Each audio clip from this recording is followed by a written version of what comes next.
and he begged to Jesus. Be persistent.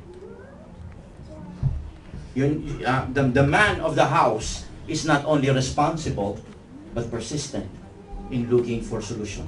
Huwag yung basta, okay na, kung ayaw mo Lord, okay lang. Tigasin eh. Astig eh. Okay? Kung ayaw mo, tagal-tagal mo na nagpre-pray, Lord eh, okay na Lord. Gusto ko maunawaan natin mga kapatid ko, ang mga tunay na lalaki ng loob ng tahanan. Sila po yung mga tao talagang matatag sa paghahanap ng solusyon. At dapat hinahanap natin ang solusyon na yan una sa ating Panginoong Jesucristo. Amen? Yes. Okay? Listen, the father of the house is the man inside the house. Amen? Mga lalaki, pakisabi nga uli, I'm the man. I'm the man. Parang unti-unti na na-encourage ha. Parang medyo nagkakaroon na ng hangin ng dibdib ngayon ha. Kanina medyo masakit ang lalamunan eh. Okay? Ngayon medyo nagkakaroon na ng hangin. Yes, remember that you're the man sa loob ng tahanan ninyo. Next, tingnan po natin si Jairus. Jairus was not just the man of the house, but he was a man of worship. He was a man of worship. Malinaw na malinaw ito mga kapatid ko. Bakit natin nasabing siya ay man of worship? Sapagkat malinaw, kanina, yung binasa natin, balikan natin uli yung verse na binasa natin kanina, sa verse 23. Sabi nga nun, he pleaded earnestly with him, at siya po'y dito sa 23, sa verse 22, mas maganda, yung verse 22. Tingnan po ninyo yung sinabi niya sa verse 22. And he, tingnan mo, 23 rin yan, no? Gumen. Ayan. Then one of the synagogue rulers named Jairus, sa verse 22, came there. Nung nakita niya ang ating Panginoong Hesus, ano pong kanyang ginawa agad? Sabi sa munod na sentence, sabi niya, seeing Jesus, he fell at his feet. Seeing Jesus, he fell, wag niyo pong isipin to na, he fell na parang nangisay o nawalan ng ulira sa harapan ni Jesus Christ. Hindi po ibig sabihin na gano'n yung parang he fell. Uy! Hindi po. Ang ibig po sabihin nito, na ang ating Panginoong, sa harapan ng ating Panginoong Jesucristo, siya po'y nagpatira pa. Pagka sinabing, he fell is a figure of speech, sa sinasabing, siya po ay nagpakita ng malaking paggalang at pagsamba. Tandaan po natin, sa mga Israelita, hindi po nila ginagawa yan sa anumang uri ng Diyos-Diyosan, sa anumang uri ng tao, sapagkat ang uri ng pagtitira pa ay isang paraan, it's a physical posture of worship, giving honor to the sovereign God. At makikita natin mga kapatid ko, ang istorya kahit sa lumang tipan, si Shadrach, Meshach at Abednego, makikita po natin, hindi po sila yumuko. Silang mga Hebrew. Hindi sila tinuruan at hindi sila yuyuko sa kung kaninong Diyos. Lalo na katulad ni Jairus na very religious at very rooted sa salita ng Diyos. Imagine siya yung nandoon parati sa sinagogue at marami na siya narinig na mga magagaling na mga rabbi, na mga tagapagturo ng salita ng Diyos.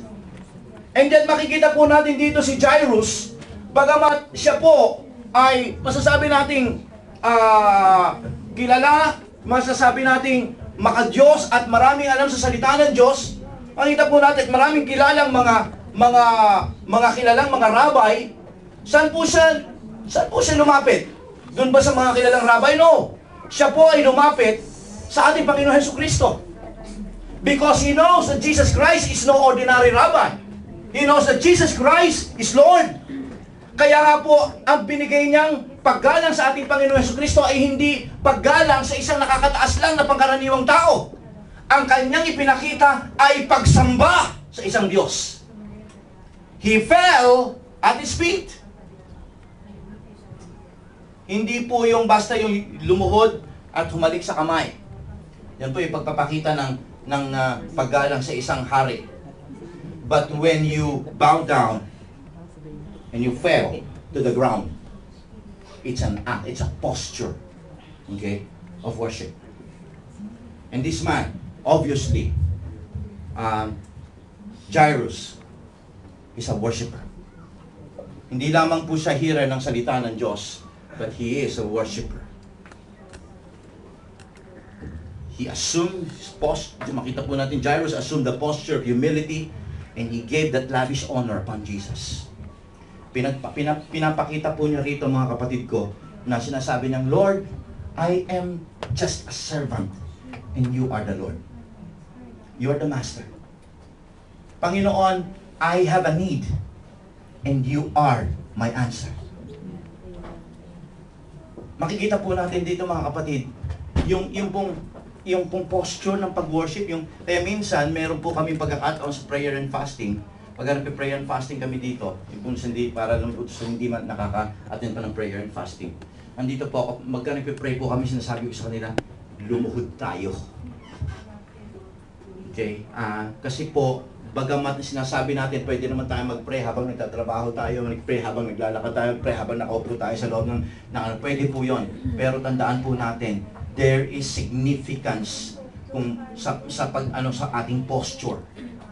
Wala pong iniwan yan kapag tayo pupunta rito sa church at nakikita natin yung iba nakataas ang kamay. Ba't nagtataas pa ang kamay, nakapikit? Ano ba yan? Okay? It's a posture of worship. Sapagkat sinasabi mo, Panginoon, ikaw ang lahat-lahat at sinusuko ko ang aking sarili. You deserve the glory today. Ganun po yun. Pwede ka namang umawit ng ganyan. Wala namang problema yan. But, kinakailang, minsan, hindi lang yung espiritu mo ang daladala sa pag-worship. Dapat pati yung physical mo ay nagpapakilala na tunay na sinasamba mo ay Diyos ng mga Diyos at Hari ng mga Hari. Kaya ang totoong pagpaparipa, nakita po ninyo yung mga Muslim, sapagkat sila po ay doon sa Middle East, kasama na rin po ang Israel, ganun po sila talaga. Yun po talaga ang tawag dito, ang lumang kapamaraanan ng pagsamba sa Diyos, ang pagpapatirapa. And here, malinaw po ang ginawa ni Jairus, a religious man, a powerful man, a man of influence, a wealthy man. Makikita po natin. And yet, sa kabila ng lahat ng mga bagay niya, he was a real worshiper. Hindi niya inalintana na siya po ay mayroong inaalaga ang reputation, right? Hindi niya inalintana yon.